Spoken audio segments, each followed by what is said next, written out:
September 10, 2025, began as a typical Wednesday at Evergreen High in Colorado. The sun rose over the foothills, casting a golden light on the school's familiar brick walls. Teachers prepared their lessons, and students gathered in small groups, laughing and chatting as they made their way inside. The day felt ordinary, almost comforting in its predictability. The hallways echoed with the sounds of lockers slamming and friends greeting each other.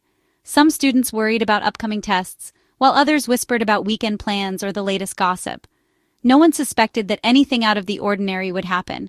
The school was alive with the energy of youth and the promise of another day.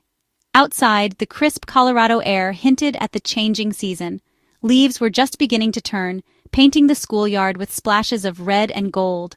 The routine of the morning, students hurrying to class, teachers calling out reminders, felt safe and familiar. Time seemed to move as it always did, each minute blending into the next. But beneath the surface, life was about to change in ways no one could have imagined. Suddenly, the unthinkable happened. The sharp crack of gunfire shattered the calm, echoing through the halls and sending students and teachers scrambling for safety. In an instant, the ordinary day was replaced by chaos, confusion, and fear. Within moments, the peace that had defined Evergreen High was gone. Students and faculty poured out of the building, some in tears, others in shock. Parents rushed to the scene, desperate for news, their hearts pounding with worry. The sense of safety that had always been taken for granted was lost. Evergreen, a town known for its quiet streets and close-knit community, was suddenly thrust into the national spotlight. The tranquility that had defined this mountain town was replaced by a sense of disbelief and grief. But in the aftermath, something remarkable happened.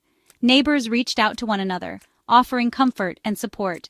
The community gathered for vigils, holding hands and lighting candles, determined to stand together in the face of tragedy. This story is not just about violence, but about the courage, compassion, and unity that emerged in its wake. As we revisit that day, we honor the lives forever changed and remember those at the heart of the tragedy.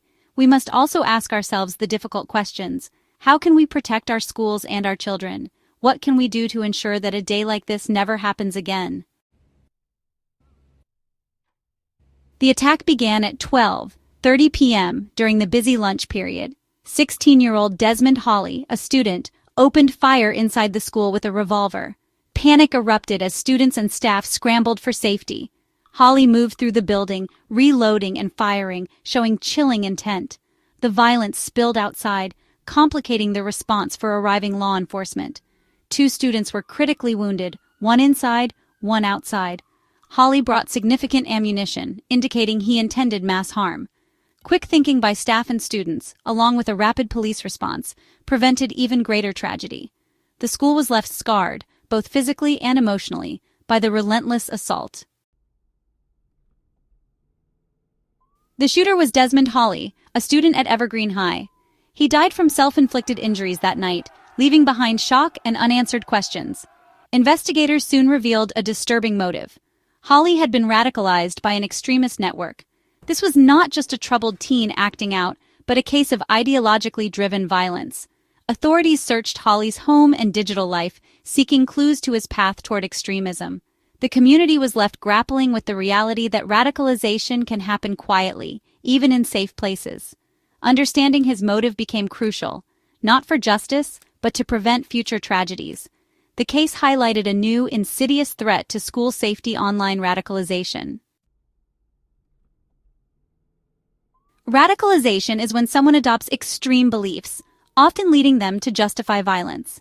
It's a gradual process, usually starting with curiosity or frustration, then exposure to more extreme ideas. Online communities can reinforce anger and blame, offering a sense of belonging. Over time, these beliefs become central to a person's identity, isolating them from others. The final, dangerous step is believing violence is the only solution. Officials believe Holly followed this path, influenced by extremist ideology online. His story shows that school shooters can be deliberately guided toward violence, not just isolated or angry. Understanding radicalization is key to preventing future attacks. Amid the terror and confusion that gripped Evergreen High, the staff and students demonstrated remarkable courage and presence of mind. In those first chaotic moments, teachers and administrators moved quickly, guiding students to safety and following emergency protocols that had been practiced but never truly tested until now. The sense of fear was palpable, but so too was the determination to protect one another. Lockdown procedures were enacted within seconds as teachers locked doors, turned off lights, and instructed students to remain silent and out of sight. These swift actions, drilled into the school community through countless safety exercises, played a crucial role in saving lives by keeping the shooter contained and limiting his movement through the building. Inside classrooms, students clung to each other for comfort, whispering words of reassurance and following their training under immense pressure. Teachers remained calm, offering quiet encouragement and doing their best to shield their students from both physical and emotional harm. The bonds formed in those tense minutes would last long after the crisis had passed. Law enforcement responded with impressive speed, racing to the scene and entering the building with a clear mission: to confront the threat and evacuate as many students as possible. Their training and coordination were evident as they moved through the halls, communicating with school staff and each other to locate and neutralize the danger. The coordinated response between police, emergency responders, and school officials brought the attack to an end, preventing further loss of life. Students were led to safety, and parents waiting outside were reunited with their children, grateful for the quick actions of everyone involved. However, the incident also exposed a critical vulnerability. The school's resource officer, who was typically present to provide security and rapid response, was absent that day. This gap in on-site protection raised difficult questions about preparedness and the unpredictable nature of such emergencies. In the aftermath, the community gathered to discuss what had happened and what could be done to prevent future tragedies. The delay in on-site response sparked intense debate about the need for a consistent law enforcement presence in schools and whether more could be done to ensure the safety of students and staff. Despite the heartbreak, the community's resilience shone through. Vigils were held, support networks formed, and neighbors came together to grieve and heal. Yet, the incident left everyone with urgent questions about how to make schools safer and how to support those affected by such trauma. The bravery of students, staff, and first responders became a source of hope and inspiration amid the tragedy. Their actions reminded everyone of the strength that can emerge in the darkest of times. Evergreen's response demonstrated the power of preparation, unity, and compassion in the face of crisis. The lessons learned would shape the community's approach to safety and support for years to come. After the shooting, the focus shifted to recovery. The two wounded students faced long battles for survival. Their families plunged into uncertainty. Evergreen High closed for investigation and repairs, its halls marked by trauma. The town's sense of safety was shattered, replaced by grief and anxiety. Vigils and community support became vital as residents mourned and tried to heal. Parents struggled to reassure their children even as their own fears grew. The tragedy proved that no community is immune to violence, yet the outpouring of support, donations, counseling, and solidarity showed Evergreen's strength. Healing would be slow, but the community was determined to move forward together. Evergreen's tragedy echoed even louder because of its location: Jefferson County, home to Columbine High. The memory of the 1999 Columbine massacre still shapes local attitudes and safety protocols. After Columbine, police response tactics changed. Officers now move in immediately to stop shooters. Evergreen's quick response was a direct result of these hard-learned lessons. For students and staff, safety drills are a lived reality, not just a formality. Yet despite all the changes, the threat of school violence remains. The radicalization behind the Evergreen attack points to new dangers that are harder to detect. The community is left asking, why does this keep happening and what more can be done? With the crisis over, investigators began piecing together the attack. Every detail was analyzed to reconstruct the timeline and understand Holly's actions. A key focus was Holly's background, his relationships, behavior, and warning signs. Investigators dug into his digital life, searching for links to extremist groups and evidence of radicalization.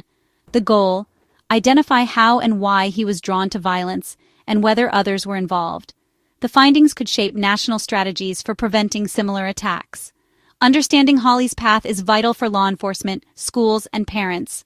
Only by learning from this case can we hope to protect other vulnerable young people. The tragedy at Evergreen is a stark reminder that the safety of our schools cannot be taken for granted. It compels us to confront a difficult but urgent question. How do we truly make our schools safer for every student, teacher, and staff member who walks through those doors each day? Security measures are a vital first step. Regular emergency drills help everyone know what to do in a crisis, while effective communication systems ensure that information flows quickly and clearly. The presence of trained on-site officers can deter threats and provide immediate response if needed, making a real difference in critical moments. But true safety goes beyond locked doors and security cameras. It's about creating a school culture where every student feels seen, heard, and valued.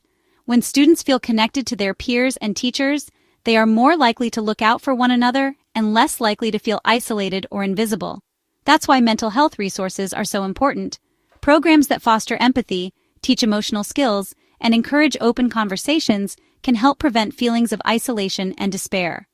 School counselors, workshops, and group sessions give students a safe space to share their struggles and find support. In today's digital world, the threat of online radicalization and cyberbullying is real. Schools must educate students about internet safety, helping them recognize dangerous content and understand how to protect themselves and their friends online. Awareness and education are powerful tools in keeping students safe from hidden dangers. Teaching critical thinking and media literacy empowers students to question what they see and hear, making them less vulnerable to extremist propaganda and misinformation. These skills help students make informed choices and resist harmful influences. Open, honest conversations at home and at school are essential.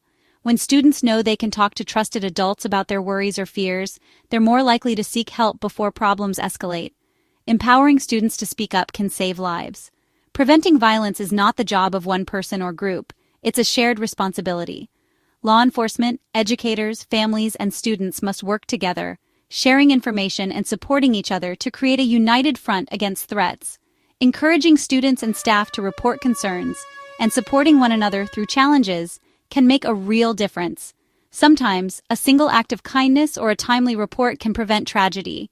By learning from past tragedies and committing to ongoing action, we can honor those we've lost and build safer, more caring schools for everyone, now and for generations to come.